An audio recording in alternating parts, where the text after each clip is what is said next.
Hello, everyone. Welcome back to Pencils and Lipstick. I'm Kat Caldwell, and this is episode 228. And today we have an interview with Karyn Fischer. We are at the end of April, which seems absolutely bizarre that everything is just going so quickly. I've had a pretty full month. Um, I wanted to be done with I can't figure out a title for it, but the second book in the historical romance, and I'm almost there, like literally almost there.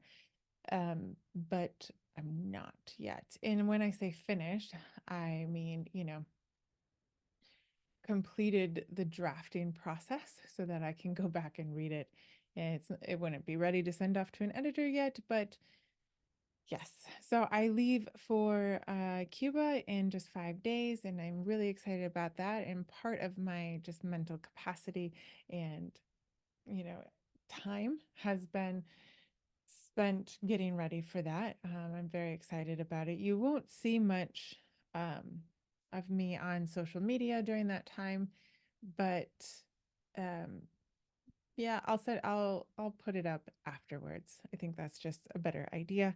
Of course, if you guys are on my newsletter, you'll get a little bit more insight, a couple stories from me.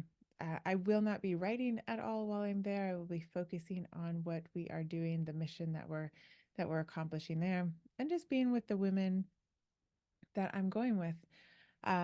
So that will be a bit of a good mental break, I think. I will report back to you on whether I found that refreshing or frustrating. Who knows? My achiever might just, kick and scream the entire time. But I'm not sure actually that it will because we'll be accomplishing, um, measurable items every single day. So I think my achiever will be possibly quieted by that. I am excited that I have the third book of the historical romance completely plotted. I know I said the words plotted. Can't remember if I told you guys about this, but I actually sat down and plotted them. And I have to say, Louis Jordan is a genius. He got me to do it in his plotting course. If he offers it again, I highly suggest it. It is an amazing course. He's a great teacher. And just so it just clicked with me.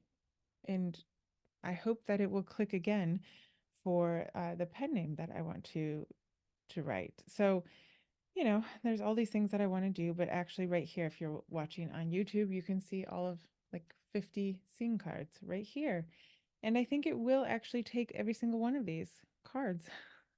Who knows? Some of them, might get smashed together, but I'm very excited about that. So I just have to finish the second book, which I kind of then like plotted out the last scenes that I need. But there's something, I think it's just the preparation for Cuba is like blocking me. So today I have an interview for you. Of course, you don't want to hear me rambling, so I decided, with Cuba and everything coming up, we're going to have lots of interviews, and then we'll come back to maybe some writing tips before we go into summer break. But Karyn Fischer is my guest today.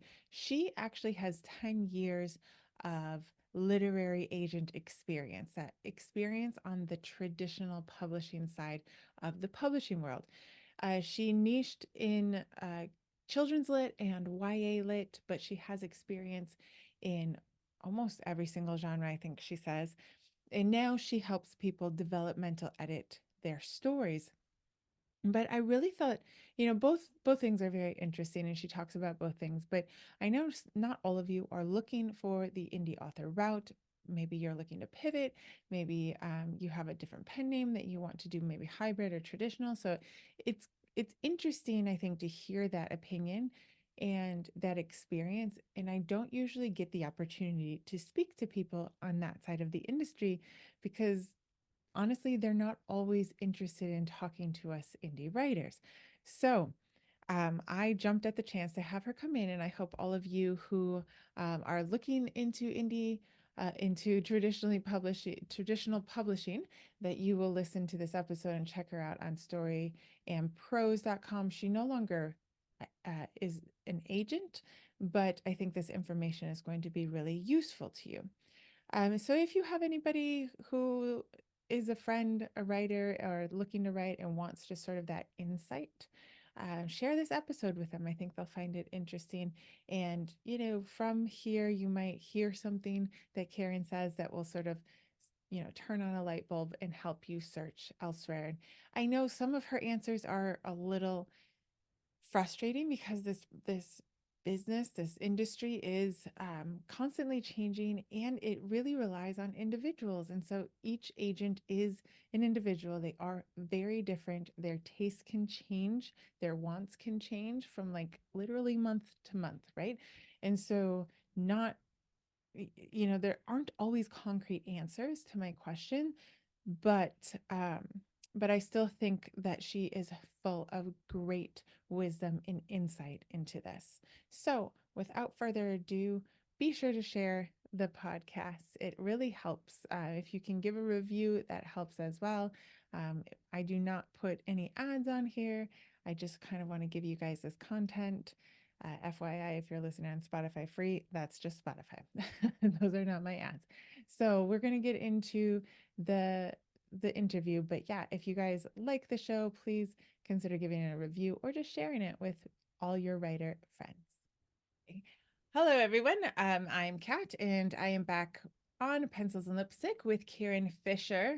She is has experience as a literary agent, and is now book coaching and offering editorial services at storyandprose.com. So we are going to talk about all those things.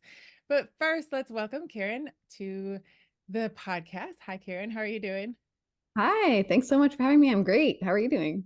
Good, good. I'm awake. You're like early West Coaster. You're Yeah. like have my lights all shining on me. It's very rainy here, but doing well. And I'm excited to talk to you about all the things that you've done in the publishing world and the writing world because you have a lot of experience here. Yeah. But let's start kind of at the beginning. Like, who is Karyn? A little bit about you, where you are, and then we'll get into all the other things. Great. Yeah. As I was finishing up my college and I graduated right in the middle of the giant recession, and Oh, fun. at a time when I was just kind of like, I really want to do something I love. Okay, well, I love books, so what can I do, right? So I did a couple of publishing internships, thinking that was where I wanted to go. I did the university press that I went to, and then I kind of did a couple internships after that at more trade publishing houses, and then publishing is hard to break into. So I thought, okay, well, what else is there? And eventually I wound up at a bookstore, an indie bookstore, which was one of my favorite jobs ever. It's just so fun, but it can't work every single weekend. So but Yes. at that time I started thinking about, just the whole publishing process and getting interested in writing as well. So I went back to school and got my MFA in creative writing at Lesley University. And then somewhere in there, I was thinking, okay, well, I've seen the industry from like the publishing perspective, Hmm. from the writing perspective, and now from the book selling perspective. So there's one more kind of area of traditional publishing that I haven't explored. And so I kind of did some research about local literary agents and happened to find one that was like 20 minutes down the road from me. Oh, wow. And I emailed her just kind of like hey, if you're looking for even an intern, consider me, please. Didn't hear anything, finished my degree. And then 2 years later, after I sent that email, she finally was like, hey, I need some help. And so I That's so started at funny. books. I know, right? So if you ever feel like I just, those emails don't work, and maybe they will, maybe they will. So yeah, 2 years it took her to respond to me, but she did. She kept my email. And that was in 2014. And I worked, and I still work at Bookstop to this day. And then in 2018, I started kind of building my own client list and sending out Okay. projects and negotiating my own clients' books and that sort of thing. And that was really fun. And then when the pandemic hit and I was, focusing on writing and stuff, I also wanted to do a little more to supplement my income. And so I started doing coaching and Okay. editing on the side, and really found that that's sort of where my strengths lie in terms of Okay. helping people with the story versus like the the selling it to the publishers, even though that Sure. part's really is really fun and exciting too. But Okay.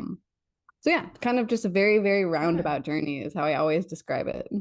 So you've seen the industry at like really crucial moments, I feel like too, because things have Mhm. changed since you started. Like at the very Yeah, beginning, everything's different, yeah, it feels like. yeah, Um, yeah. so when Before it was you like, go oh, ahead, we had to go to New York to go talk to the publishers, from being from really? California, because that's where everything was. But then when the pandemic hit, it was so much more accessible to just jump on a Zoom call with an editor and ask It them took about to the what they're. pandemic for that to change?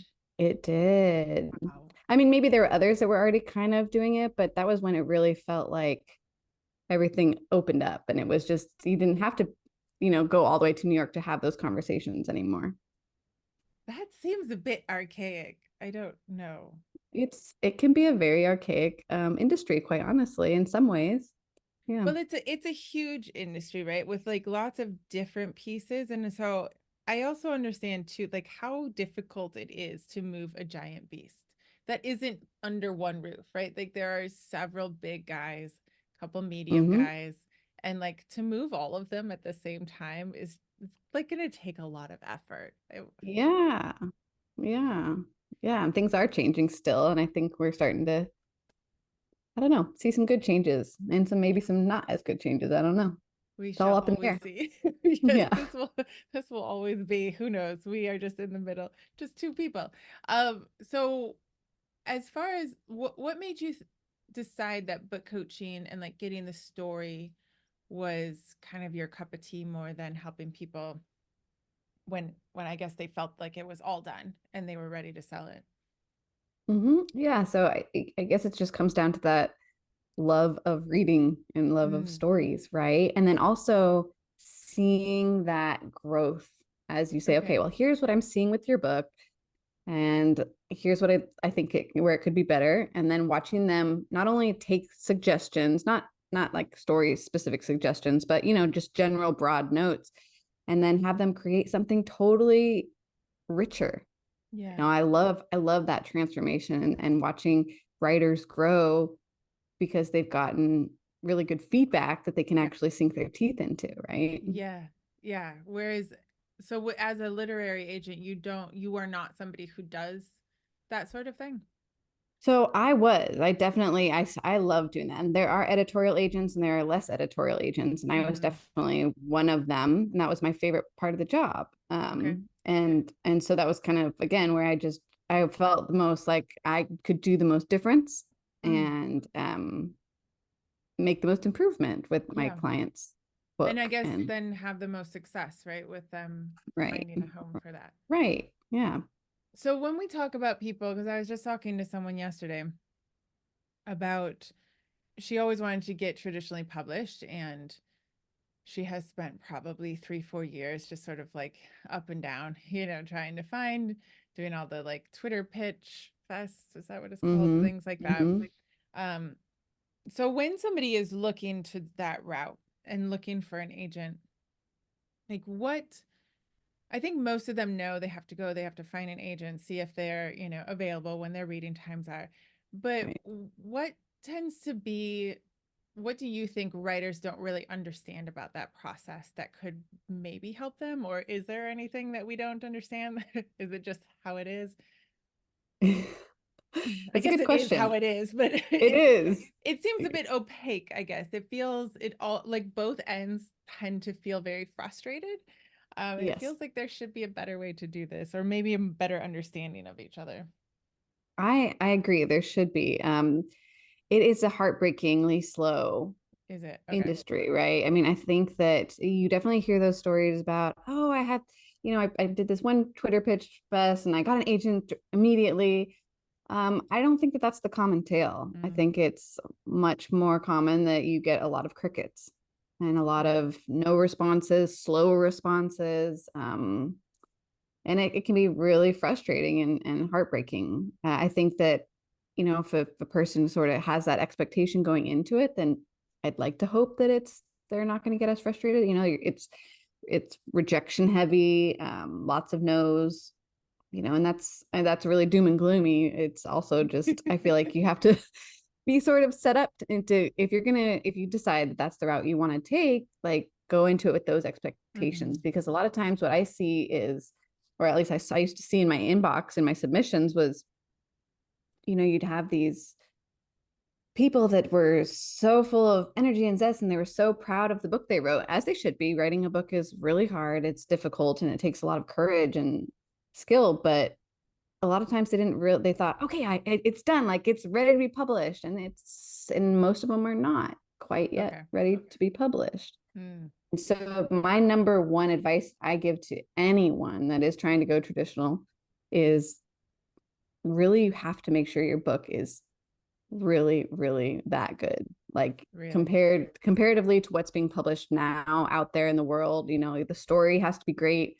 the prose has to be good, and it has to be solid. And then Okay. also you have to be able to talk about it in a way that That makes sense. conveys, yeah, that conveys the experience that the reader's going to have when they read it, the hook and the heart and all of that in between the characters, right? Which isn't easy, right? A lot of times No. writers are like, it's about a girl and she goes on this trip. And then, but wait, let me back up. Right. It is. It's really, really hard. So yeah, I just think it just means that's my biggest thing, is that everyone submits, not everyone, but most people that get immediate rejections are just submitting way too soon. Really? Okay. So when you say too soon, should people be getting a full edit with their book? So what do you, I think That's that's one of the biggest frustrations with people is maybe not understanding how that industry has changed. Um, it's possible that we still think, okay, I've written this, I have edited it, I have read it and reread it like everyone said I should do. I have maybe gotten some feedback at my local writing group and they think it's great. And now that means it's ready because once it's picked up, the publisher will edit it, right? mhm. I think that seems Right. to be our idea.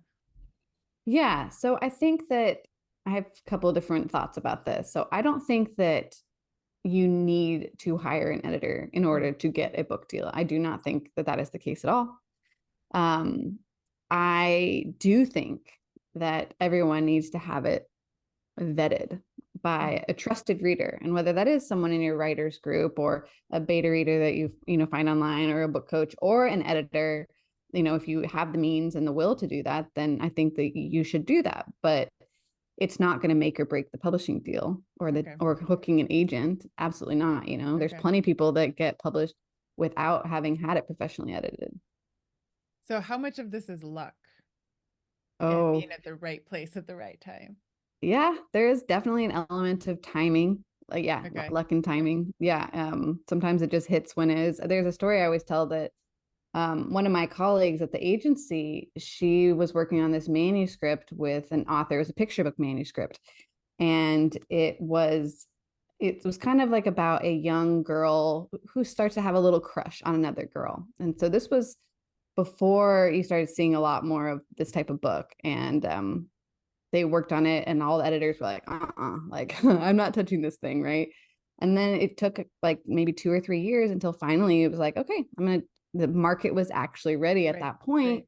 And then, it kind of had a little auction happen on it Wow. because the timing worked Right. out. But the 2 years prior, no, it was not going to work, right? That's so interesting. Yeah. Okay. And like if the industry is slow, because it takes what by the time you get sell the book. So as an agent, you still have to sell the book, correct? Mm-hmm. Correct. Um, by the time you get someone to accept a book and publish it, what is the timeline on it getting onto the shelves? Oh gosh. Well, I mean, if you barring when you it sort of being like that one picture book where maybe socially the society's not ready or whatever and shifts there, but let's just right. take a typical. So typically, if say I got, a submission and I sent it out immediately, and an editor wanted to buy it right away, so everything happened really fast, Mhm. then the soonest it would likely come out would be about 18 months ish Okay. from that initial offer to publication. Maybe sometimes 2 years, kind of So 18 months to 2 years, Yeah. barring any pandemics coming back. Right. And not to mention that that doesn't include, like you said, the submission timeline, right? Because even that process. So Okay. when you get an agent, you're waiting for that agent to respond, right, for an answer. But then when your book goes out on submission with the editors, you're waiting and waiting Okay. and waiting because editors are getting tons and tons of submissions too that they have to read through and make decisions on. And so it's just a really long game of waiting. A lot of waiting. So Yeah. how much is your story getting read? So when people get the rejection, Mm-hmm. I mean, it's difficult to know, right? Because every agent is literally a different person and they all Mm-hmm. have their different tastes and likes and dislikes, and their boss is telling them whatever. So there are so many factors going into this. Right. But they also don't have time to like write a letter per writer saying, hey, if you Mm-hmm. could just maybe not tell me about 100 characters in the first 2 pages, or who knows, like Right. it's not personalized, right? So Right. is there any way to know how much they're reading your book and how much it is the book? I think that when someone is really like sees value in what you've written and sees the potential, then they might be more inclined to write a note or two of that personalization, right? So it could be like, wow, I was really drawn in by this premise and I liked what you did with, the dog character, but I didn't fall in love with the rest of the story, or the rest of the story didn't hook me, or whatever it was, right?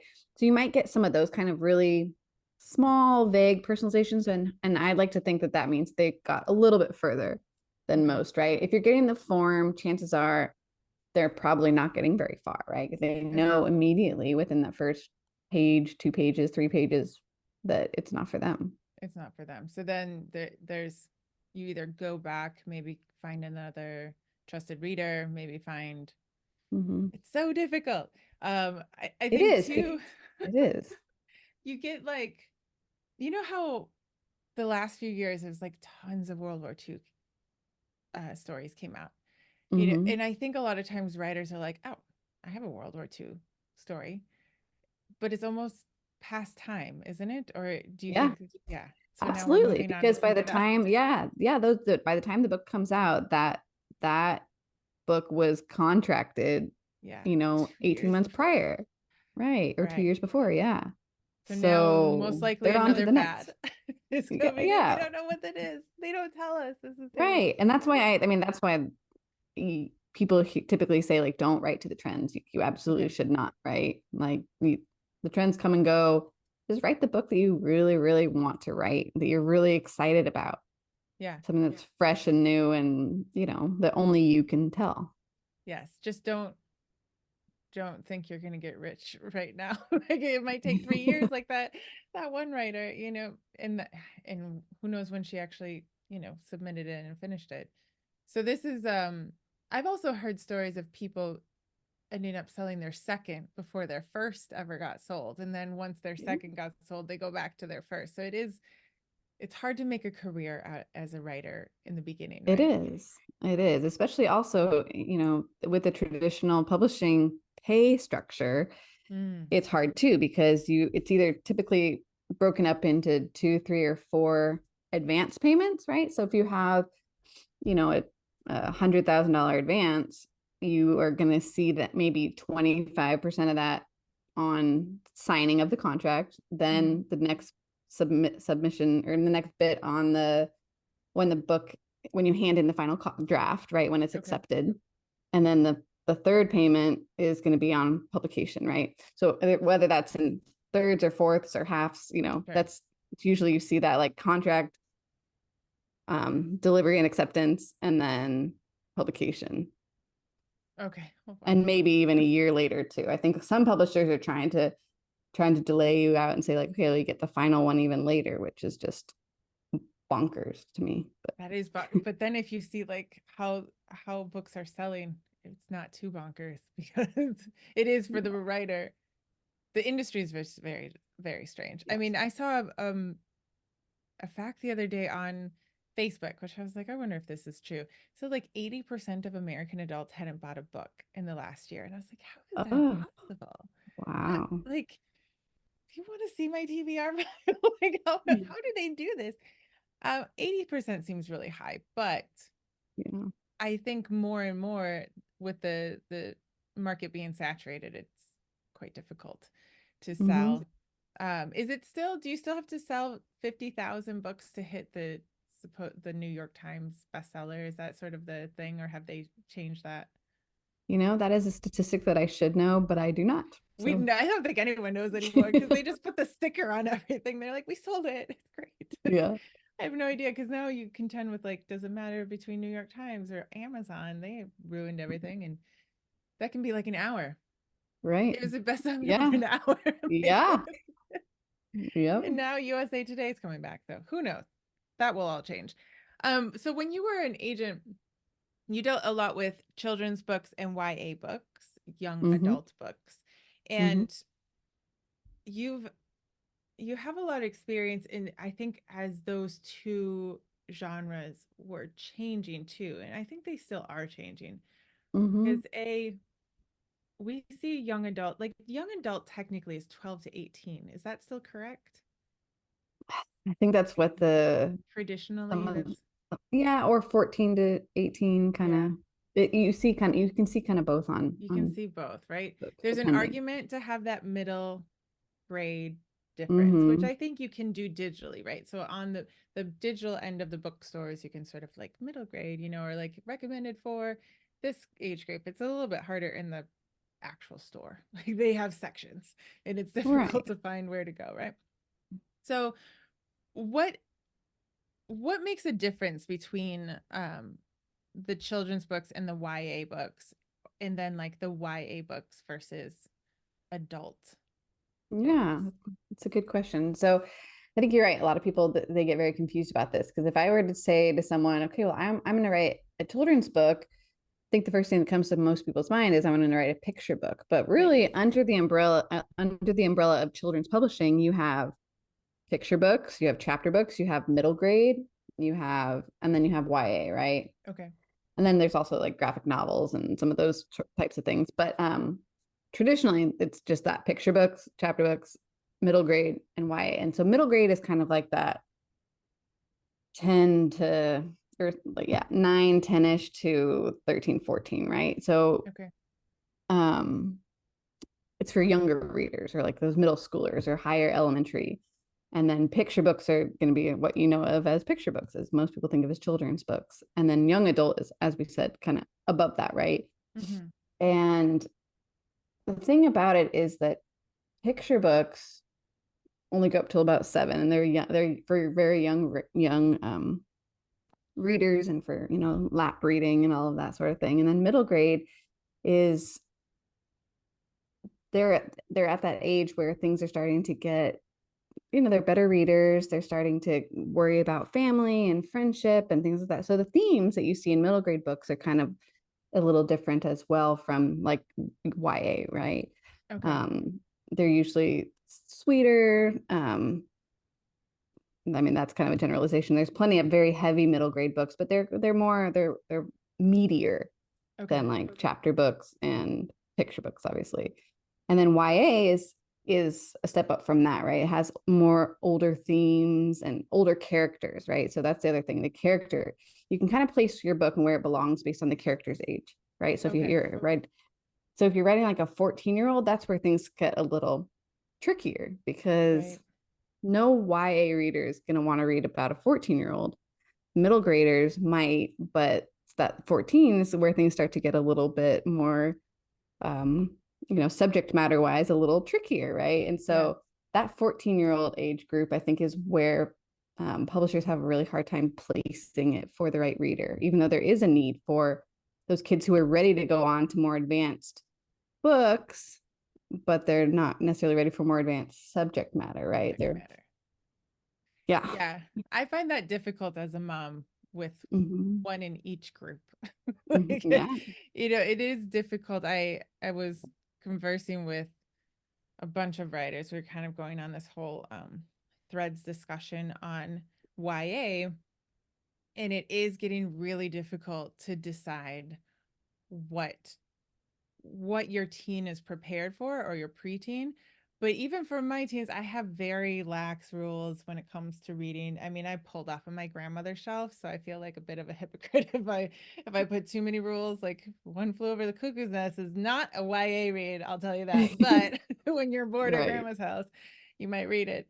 Um, but my oldest has a really difficult time finding things because she doesn't like graphic sex at Mm-hmm. all. She wants Mm-hmm. everything closed doors. And it is a sort of everyone who's writing it tends to be my age. And it seemed like the theme was, well, there wasn't enough that educated me when when we were in the 90s. So I Mm-hmm. don't want my daughter to be like that. And now it's interesting though, because tend to revert back to our teenage selves and how the Right. world was, and it's not the Mm-hmm. same.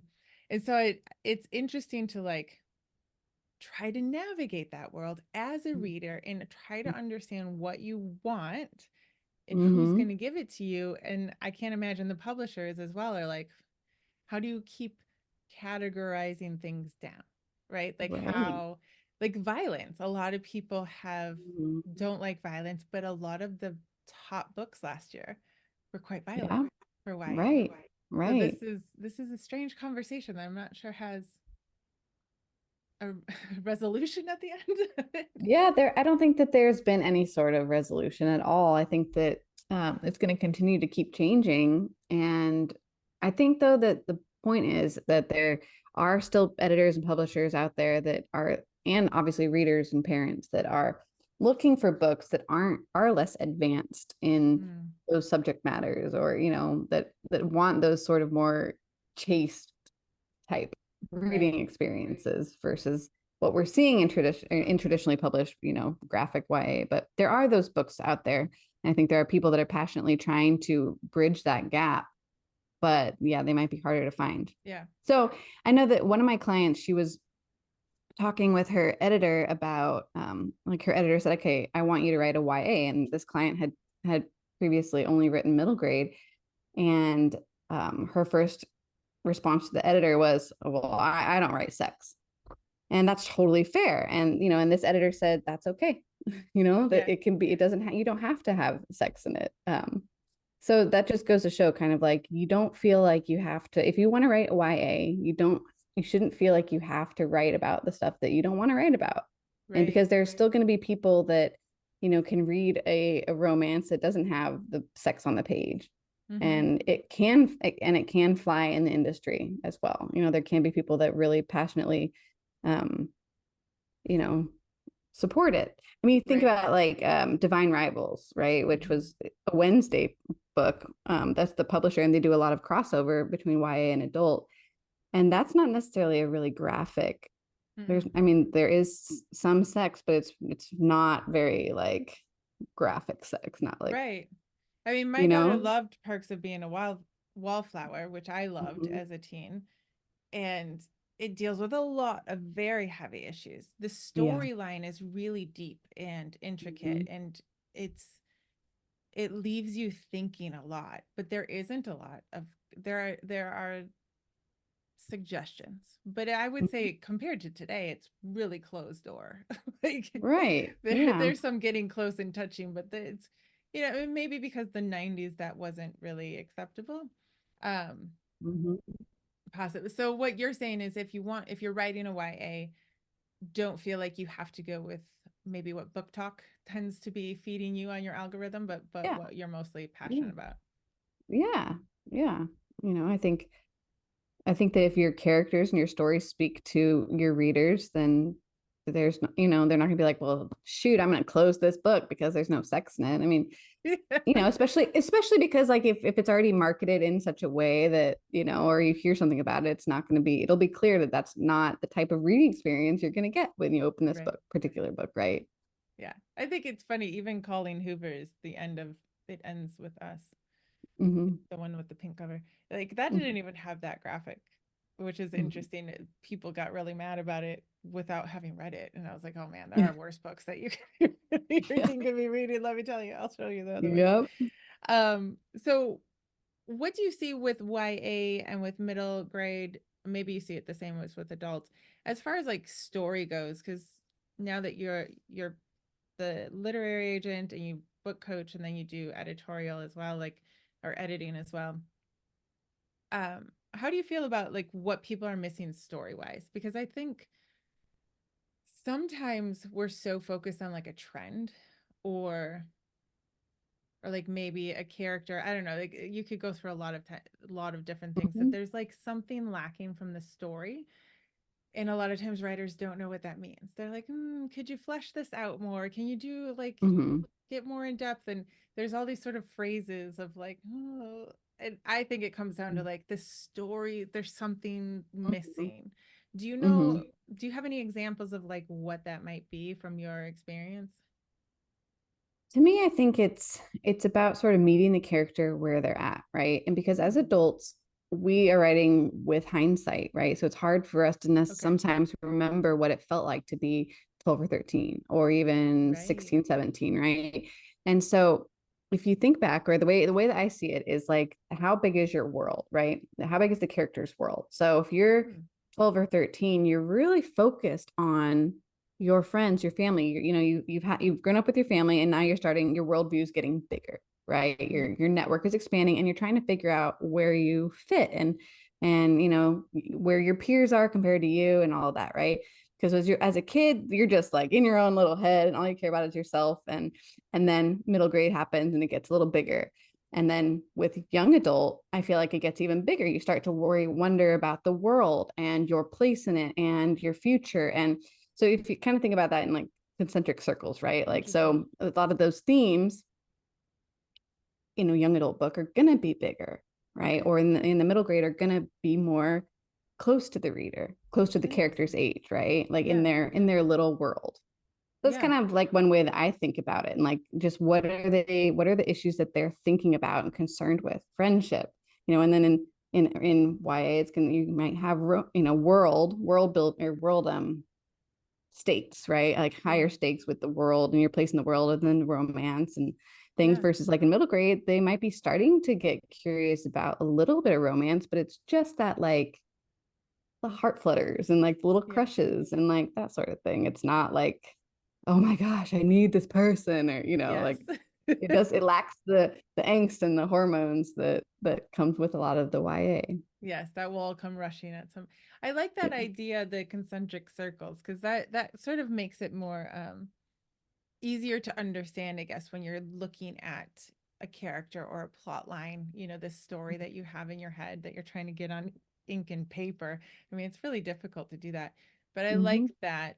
So when maybe if they're trying to introduce these different themes, or maybe it's a story about maybe a preteen in which the world sort of invades their world. Mm-hmm. Yeah. Um, is that would that let's say the character's 12, is that still a middle grade where Yeah. you would still like focus a lot on how that world is invading the bubble maybe that they have Yeah, instead of exactly. Like, focusing that way? yeah, it's not like, how am I gonna, what's my role in this? It's like, how can I protect my Interesting. friends and family, right?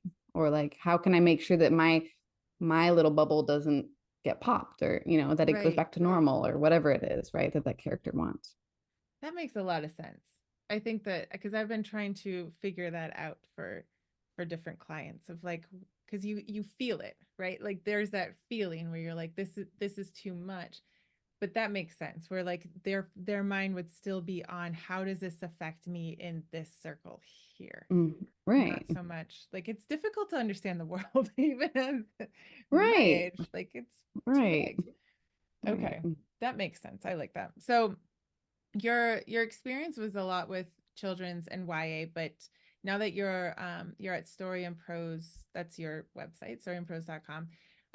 Are you only focusing on YA and children's, or are you focusing as well as on Nope. adult? Okay, No, I love adult fiction as well, but strictly fiction, definitely. just fiction.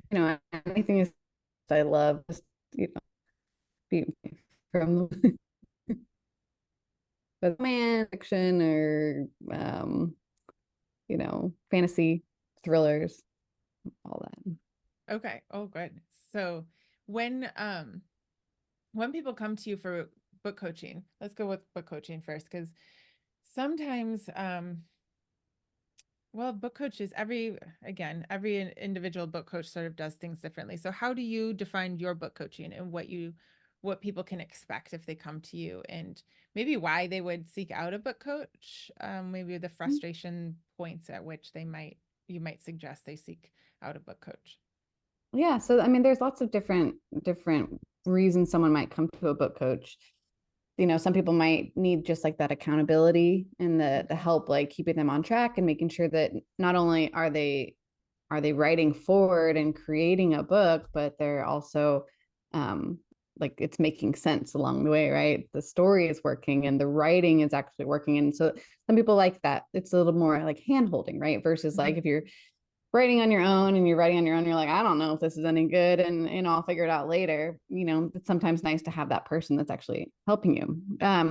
What I really like to do, I think that my focus is moving towards like the revision, right? So if someone Okay. comes to me with a draft, and then I can say, okay, like let's fix this, let's Yeah. get this ready for, whether it's you want to go traditional and try to go query route, I can help with that. Yeah.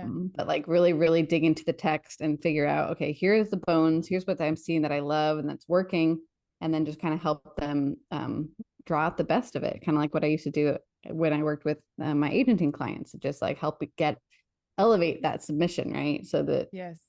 hopefully they get better luck in those query trenches, right? What do you see on average what writers should expect? Like I try to tell people, you know, you'll probably throw away as many words as end up in your manuscript. And I Mm-hmm. say that because I hated hearing that 10 years ago because it just seemed frustratingly ridiculous to me, but I think it's very true. So I've come around where I'm like, I think possibly as the more books you write, maybe you throw away fewer, right? But when you get that manuscript of all the probably hundreds at this point that you've seen, how much of it do you gets changed? When I mean, and this is a writer who thinks their story's done, right? We all think that's Right. done. Right. Right. Well, this is one of those frustrating answers, but like it varies, right? Mm. Because obviously there's by the times people find me different stages or their abilities, right?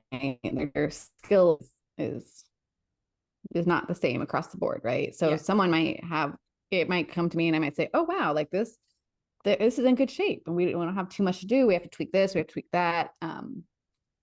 Throw out this, throw out that. And then there's others that it's like, okay, like let's go kind of back to more to the drawing board. So it totally Mm-hmm. varies based on the skill level of the writer, quite honestly, and how much they've already studied story and studied writing and fiction writing tactics and that sort of thing.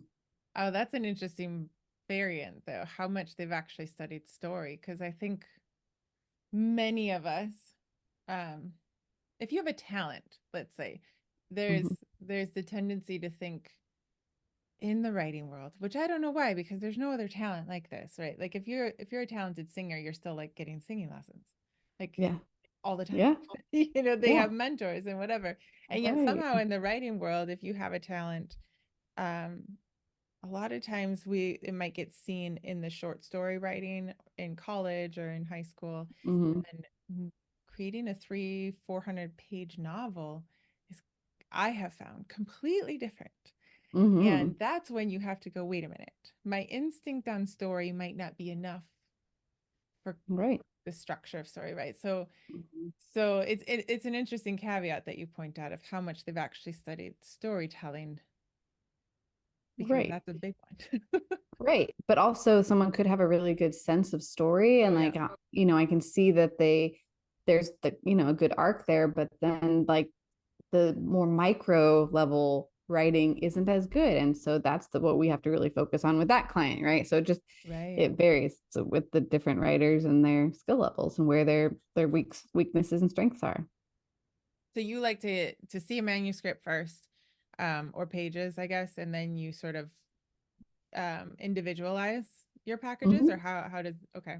Yeah, it's basically, especially like with revision. I mean, until I see it and read it through. So what I do, or what I where I really envision myself going is being able to take on a full manuscript and then break it down, teach them to break it down alongside to see how they like, properly assess their book.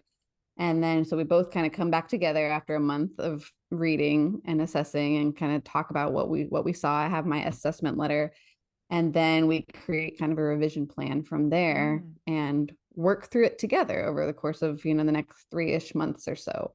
okay. So, That's yeah. not bad. So about 4 months if they have a completed manuscript of sort of looking, and you're probably learning so much as the Yeah. writer during that Yeah. time too.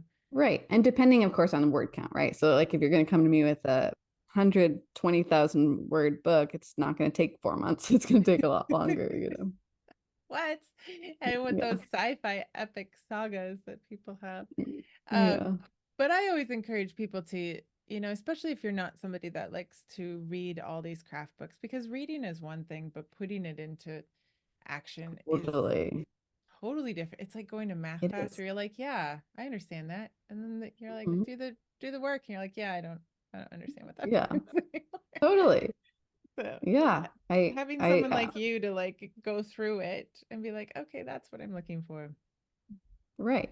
And to help me fix it. So I think that like with editor, like with when people out there hire developmental editors or, content editors or whatever, it's like you get this assessment and then it's like, okay, bye, versus like getting the assessment and then someone to actually help you through that revision, because revision is a beast it's a tricky beast, right? And some people are like, okay, well, I have all this information, but I don't know how to Yeah. fix it now. I think that Yes. that's a common frustration with a lot of writers when they get an editorial assessment, right? I think that's very true. It's hard to find an editor without having at least one experience that's just terrible. I Yeah. mean, where do you go? The internet is huge. That you might Mhm. get word of mouth recommendations. That's why I try to have you guys come on here and Mhm. sort of have a pre-introduction to people.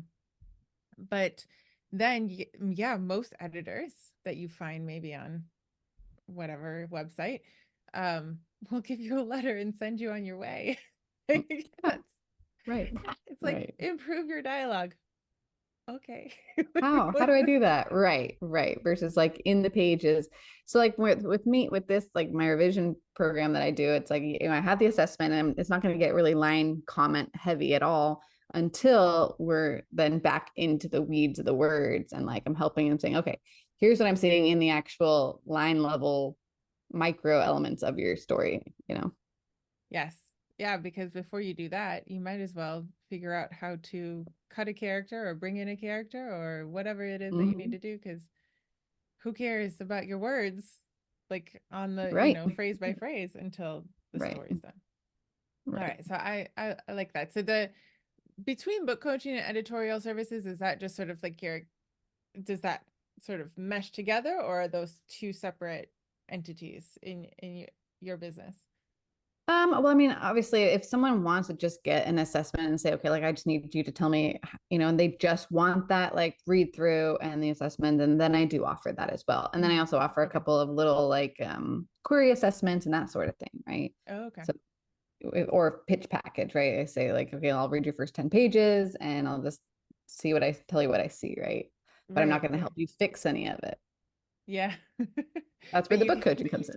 yes, you can get the book coaching or try to query that out and they'll help you with that later, right? So, Right.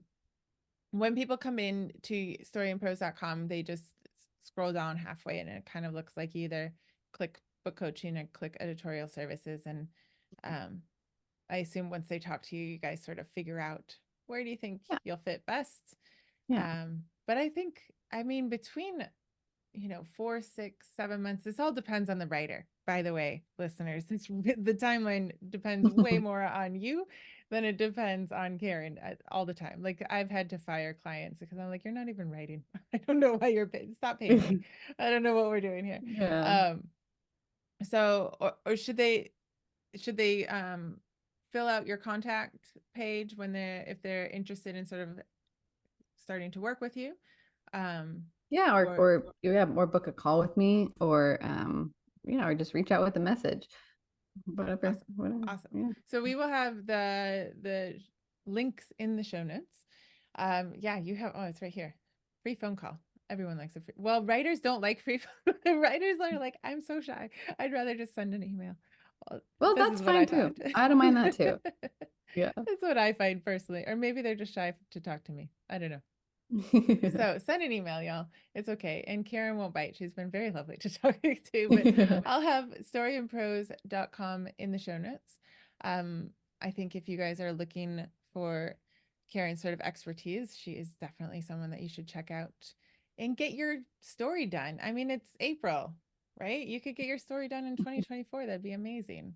And Yeah. like ready to go. So thank you so much for Karyn for coming on and talking to us all about your experience and about the publishing world. Yeah. Thanks so much for having me. It's been really fun.